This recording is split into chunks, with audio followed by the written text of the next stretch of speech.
পরের কথা। আগে তুই বল, তুই কোথায় ছিলি? মমতা ব্যানার্জি তুই কোথায় ছিলি? অটল বিহারী বাজপেয়ী নরেন্দ্র মোদীর সঙ্গে ঘর কন্যা কে করেছিল? আমাদের বাংলার দিদি ভাই।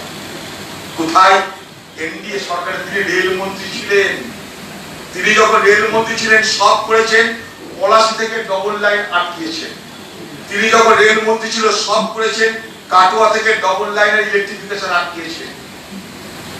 আমরা যখন রেলমন্ত্রী হয়েছি পলাশী থেকে লাইন চালু হয়েছে, কাটোয়া থেকে ফারাক্কা ডবল লাইন ইলেকট্রিফিকেশন চালু করেছে।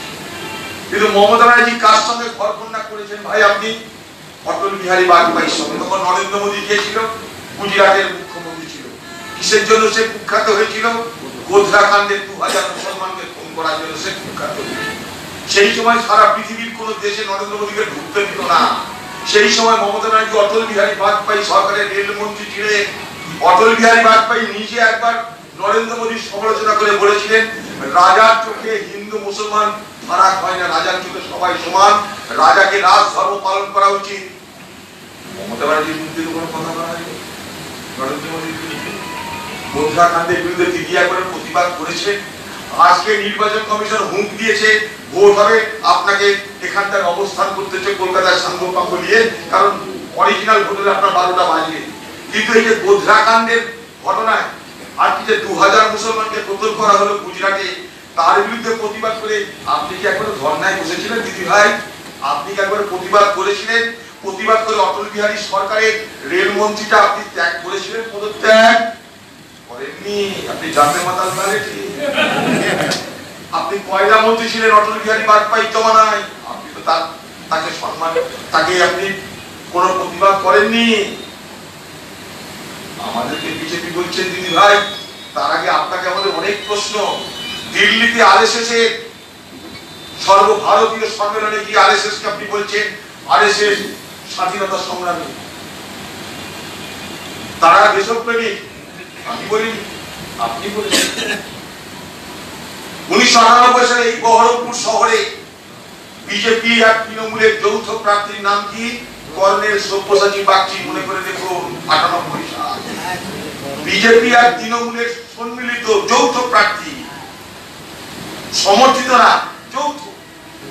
সেবার দমদম জিতালো কে? বিজেপি জিতলো, জেতালো কে? তৃণমূল। কৃষ্ণনগর জিতলো বিজেপি, জেতালো কে? তৃণমূল। তারা দুজন মন্ত্রী হলো। বাংলায় বিজেপিকে হাত ধরে দিত আপনি নিলেন দিদি ভাই। আমরা তো সব সময় বলেছি 1925 সাল থেকে কংগ্রেস, যেদিন থেকে বিজেপির যারা আইডিওলগ, বিজেপির আদর্শে যেদিন থেকে জন্ম হয় ভারতবর্ষে, সেদিন থেকে আমরা প্রতিবাদ করেছি এটা ভারতবর্ষে চলবে না, এই দেশ সকলের দেশ। আপনি তো কোনদিন প্রতিবাদ করেননি। আপনি সেদিনটা কি বলেছিলেন? বিজেপি সে তো অস্পৃশ্য নয়, সে তো অচ্ছুত নয়, তার সঙ্গে কেন রাজনীতি করা যাবে না, তার সঙ্গে একসঙ্গে কেন ভোট করা যাবে না? আপনি বলেছিলেন বিজেপি আপনি অচ্ছুত নয়, অস্পৃশ্য নয়। আজকে দিদি ভাই সব ভুলে গেলে? আপনার স্মৃতিটা তো দুর্বল নয় যে সব ভুলে যাবেন। আপনি তো জাতে মাতাল তালে ঠিক থাকেন। এইবার দিদির আরেকটা কেরামতি দেখুন। দিদি এখনো যে বিজেপির সঙ্গ ছাড়তে চায় না, তার শেষ প্রমাণ এবছরে, মানে গত বছরে, এবছরের সরি না গত বছরে ওদের শহীদ সভা কবে হয়? 21শে জুলাই, তাই তো? 21শে জুলাই কলকাতায় 21শে জুলাই শহীদ সভা হচ্ছে। সেখানে দিদি বক্তা।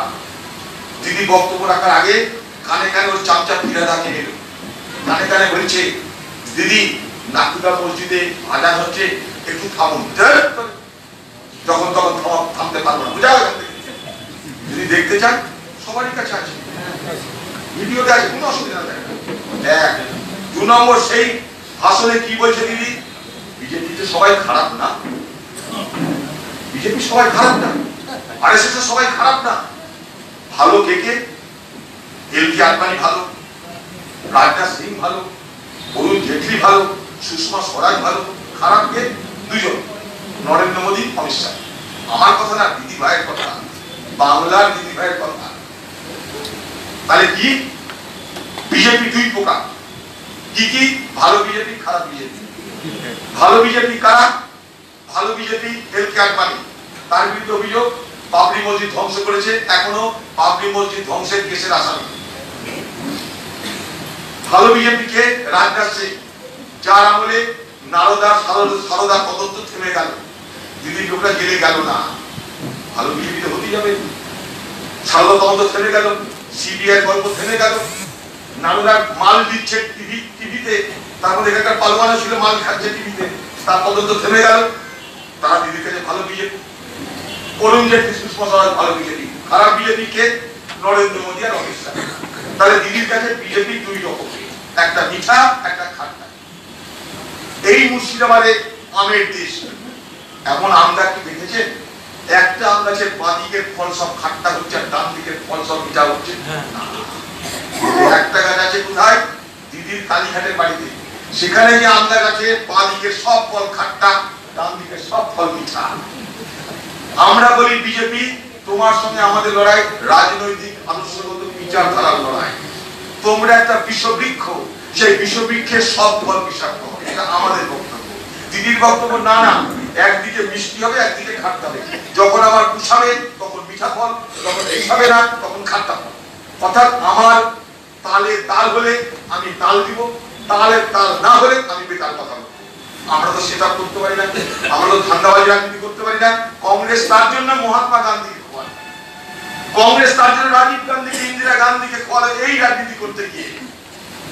তো দিদি অধীর চৌধুরীকে বিজেপি বানানোর আগে যদি প্রকৃত অর্থে আপনি বিজেপি বিরোধী হন, তাহলে ভোট চাইবার আগে বাংলার মুসলমানদের কাছে, ভারতবর্ষের মুসলমানদের কাছে, ভারতবর্ষের মানুষের কাছে প্রথম আপনাকে বলতে হয়, আপনি বিজেপির সঙ্গে সঙ্গ দিয়ে বিজেপির সরকারের রেলমন্ত্রী, কয়লা মন্ত্রী থাকার কারণে আপনি লজ্জিত, আপনি ভুল করেছেন, আপনি অন্যায় করেছেন, আগে সেটা বলুন। নির্বাচনের আগে, এবার লোকসভা নির্বাচনের আগে মুসলমানকে বলুন, বাংলার মুখ্যমন্ত্রী মমতা ব্যানার্জি, আগামী দিনে ফল যাই হোক না কেন আমি বিজেপির হাত ধরবো না বলছে। তার মানেটা কি হচ্ছে? ভালো বিজেপি, খারাপ বিজেপি? যদি নরেন্দ্র মোদীর হাল বেহাল হয়, বাকি সব ভালো বিজেপি দ্বিতীয় ঢুকে যাবে ভালো বিজেপি। তাই রাজনাথ সিং দিদির বিরুদ্ধে বলে না, দিদি রাজনাথ সিং এর বিরুদ্ধে বলে না, খেয়াল করবেন। এল কে আডবাণী দিদির বিরুদ্ধে বলে না, দিদিও এল কে আডবাণীর বিরুদ্ধে বলে না, খেয়াল করবেন এগুলো। মানুষ এগুলো বলবে। তো কারা বিজেপি কারা বিজেপি না, মানুষ এগুলো বিচার করবে। বাংলার মুসলমানদেরকে দিদি বোকা ভাবতে পারে, অচেতন ভাবতে পারে, বাংলার মুসলমান